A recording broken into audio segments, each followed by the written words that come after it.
My childhood home wasn't a grand mansion. But it was ours. It was a 2-story house tucked at the end of a quiet street. Standing strong and steady like it had been planted in place.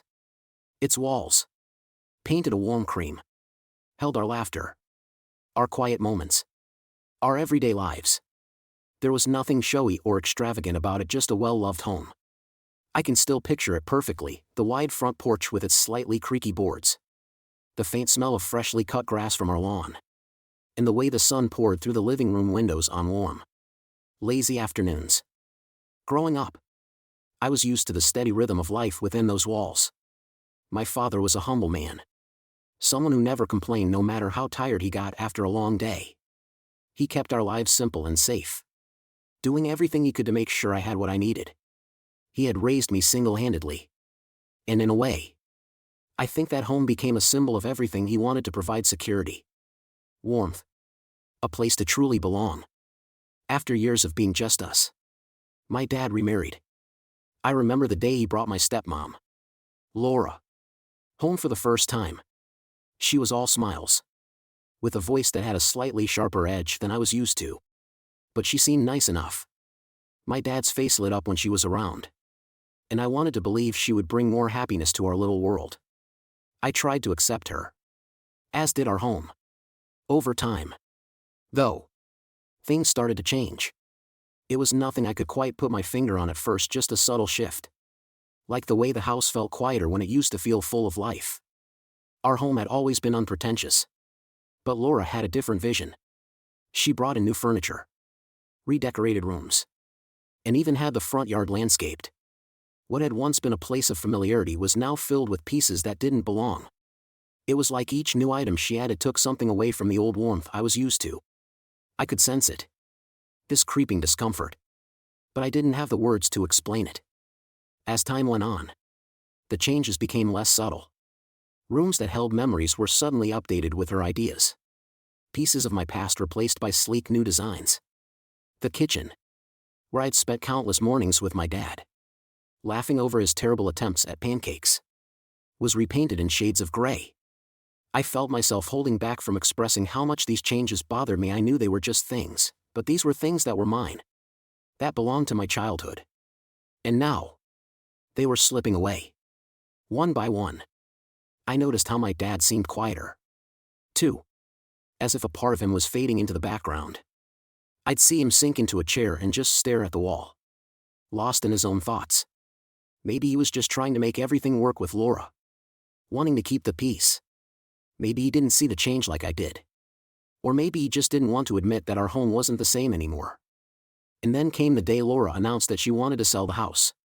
When Laura first suggested selling the house, I remember feeling like I'd been jolted awake from a strange, numb dream. My father was sitting beside her, listening in silence as she explained why it would be best for everyone. She mentioned finances, talked about how it was time for a change, and spoke with such a calm assurance that it felt surreal.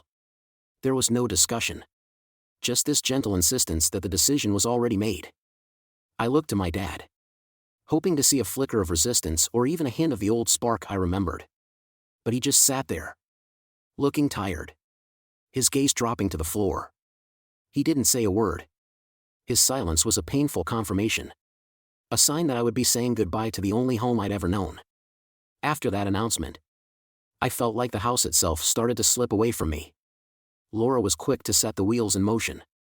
A for sale sign appeared in the yard not long after, and with it came a parade of strangers traipsing through our home, peering into rooms, talking about what they'd change. It hurt to see people measuring and critiquing things that were once so private and personal to me. The living room, the kitchen, my bedroom, these were places that held memories, not just rooms for sale. Packing was even worse. Each box I filled felt like I was erasing a part of myself. Laura didn't seem to understand why I took so long, lingering over items that probably seemed insignificant to her. I tried to explain to her once, pointing out a photo of my dad and me at a fishing trip we'd taken when I was young. But she just gave me a blank look, muttering something about how it's only a picture. I stopped trying to explain after that. The last day in the house came too soon. As I stood in the empty living room, all I could hear was silence, a hollow echo that bounced off the bare walls. It was strange how a house, even with all its memories, could feel so empty and cold once stripped of everything familiar. I looked at my dad, hoping for a shared moment of sadness, maybe even a second thought. But he was already at the door, following Laura out, his face a mask of quiet resignation. Our new house was nothing like what she had promised. The paint was peeling in places. The rooms were smaller. And there was a sense of neglect that hung heavy in the air. It didn't feel like a home. It felt like a place where someone else's life had happened. And we were intruding. There were none of the cozy corners. None of the warm light filtering through windows. No quiet spots where I could feel safe. I felt like I'd been pulled out of one life and dropped into another. One that didn't belong to me. The discomfort grew day by day. It felt like everything I touched was unfamiliar, unwelcoming. Laura seemed unfazed, chattering about renovations, rearranging furniture with enthusiasm. My dad, though I could see it wearing on him, he seemed distant, quieter than ever, like he was slowly fading. I wanted to reach out to him, tell him I felt it too, this sense of loss and disorientation. But he was slipping away into himself, almost as if he couldn't bear to confront what was happening. Weeks went by, and the emptiness of the new place only deepened. My dad started spending more time away, even on weekends, avoiding the house like it was haunted. I'd see him looking at photos of our old house on his phone sometimes, his face filled with a sadness I could almost feel in my own chest. He wasn't the same, and neither was I. But for Laura, it was as if nothing had changed. She carried on with her usual routines, unfazed by our quiet despair. I began to notice odd things about the house sale. Little details that didn't add up. Laura had taken charge of everything, handling all the paperwork, dealing with the agents, and making sure everything was in order. But when I finally asked my dad about the finances, he gave me vague answers, sidestepping my questions like he didn't really know either. It didn't make sense. This was his house, his life. How could he not know what was happening?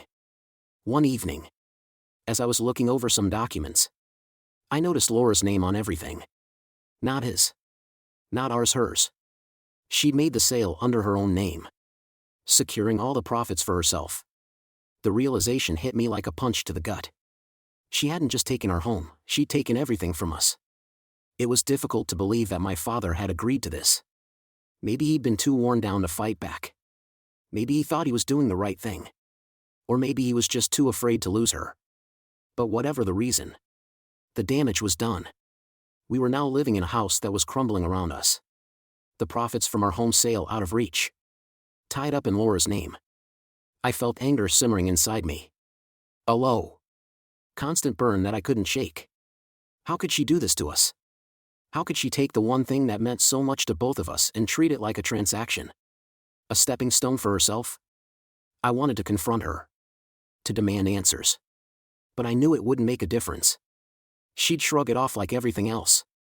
Tell me I was being dramatic or accuse me of not understanding what's best for the family. My father's silence was what hurt the most. His acceptance, his unwillingness to stand up for us, left me feeling like I was drifting. Like I'd been abandoned by the one person I'd always trusted. He had chosen her, even when it meant losing everything we had. Our new life unraveled quickly. Money grew tight, tighter than it had ever been. And I could see the strain on my father's face. Bills piled up, and the house repairs we couldn't afford mounted. Laura, however, continued to spend as if nothing had changed. Buying new clothes, redecorating rooms that didn't need redecorating, acting as if we were living in some grand estate instead of a dilapidated shell. My father looked exhausted, older than I'd ever seen him. I'd catch glimpses of him late at night, sitting at the kitchen table, his head in his hands. He seemed like a shadow of the man he once was. And I couldn't help but feel that we were both trapped in this nightmare, sinking under the weight of someone else's choices. And as our financial situation worsened, it became clear that this house, too, would slip out of reach. The day we lost the new house felt like the final blow. With nowhere to go, we found ourselves homeless. The reality of our situation settling like a heavy fog around us. I'd never known what it felt like to be without a home. To feel that deep, gnawing insecurity. That absence of shelter and comfort. I tried to stay strong for my father. To keep my resentment in check. But it was hard. Every moment felt raw. Like a wound that wouldn't heal. The cold nights. The quiet judgment in people's eyes, it all felt crushing. My father seemed lost. Defeated. Like he'd lost his very sense of purpose. And Laura? She remained unfazed. Moving through life with the same detached composure. As if she had no responsibility for what we were going through. She seemed almost relieved. As if homelessness were a minor inconvenience. An insignificant hurdle. In the midst of everything, I found a resolve I hadn't known I possessed. I could either let this situation define me. Let it break me. Or I could choose to rise above it. I couldn't change what had happened, the home was gone. The life I knew had unraveled beyond repair, but I could rebuild. I could find a new path. One that wouldn't be overshadowed by the choices of others.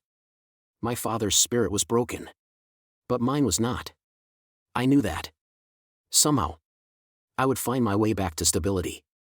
I promised myself that one day, I would have a place to call home again. A place filled with warmth, love, and memories. I would carry the lessons from this experience with me. The strength it had forced me to find. And I would build something that no one could take away. It wouldn't be easy. But I would move forward. Leaving behind the shadows of betrayal, loss, and despair. I was ready to write my own story. One that would rise above the ashes of my past. One that would hold meaning beyond what I'd been through. In that quiet, determined moment, I finally let go. Homelessness stripped me down to something raw and real. Forcing me to confront the deepest parts of myself and my own strength. I never imagined I'd end up here. Yet here I was with nothing but the memories of a life that had been dismantled piece by piece. Right in front of me. But through all the loss, the betrayal, and the ache of losing everything familiar, I began to understand something profound, that I was more than the walls I'd lived within. More than the things I had lost. For a while, I carried an anger so deep I could feel it in every part of me. It was an anger at my stepmom. For taking away the one place that had meant everything. And at my father. For allowing it. But slowly, that anger transformed into something else, a fierce determination to rebuild. To not let her choices define the rest of my life. My family's life had been broken open. But from that fracture, I saw a possibility to start fresh. A chance to create a life that no one could take away. With every passing day, I found small ways to rebuild my spirit. I took on odd jobs. Saved every dollar. And made connections with others who had also been through hard times. They taught me that resilience wasn't just about surviving, it was about finding ways to thrive in spite of everything. I stopped feeling ashamed of where I was and began seeing it as part of my story. A chapter that would remind me of my own strength.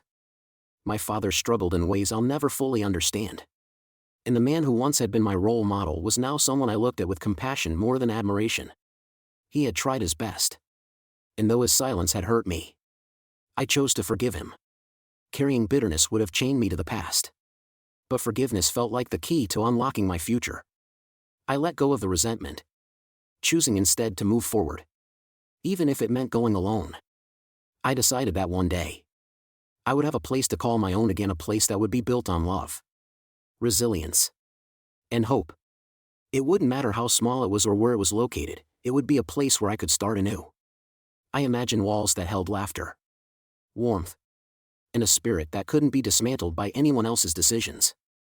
I knew that this home, whenever I built it, would be a testament to my journey, my survival, and the quiet strength I'd found within myself. In that decision, I felt a powerful release.